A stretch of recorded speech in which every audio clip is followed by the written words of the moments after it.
Hey, beautiful people. Welcome to episode 114 of Credit 101. In this episode, I want to talk to you guys about peer-to-peer lending and how you guys need to avoid it and why you guys need to avoid it. Now, usually if you guys look on like Prosper or Lending Club, you guys will see some peer-to-peer lending there. It's where you can possibly borrow some money. Sometimes people may borrow 10, 20, 30, $40,000 from these different platforms and other platforms that's out there. Now, the thing is, I do not think a lot of people should borrow from these different places because the interest rate may be very, very high.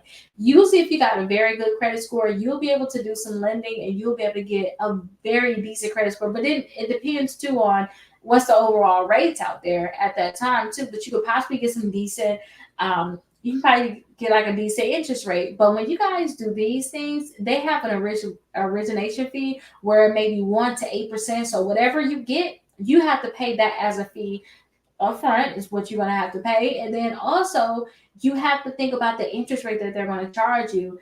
You guys are going to get like a very high interest rate as if you had like a credit card. And I just don't want that for you all. So before you think about doing like peer-to-peer lending, please look at any type of fees, origination fees they're going to give you, or upfront fees that you have to pay, or it's just a fee for doing business. The point that you're borrowing this money for from me, if it's $40,000, I want to charge you a fee.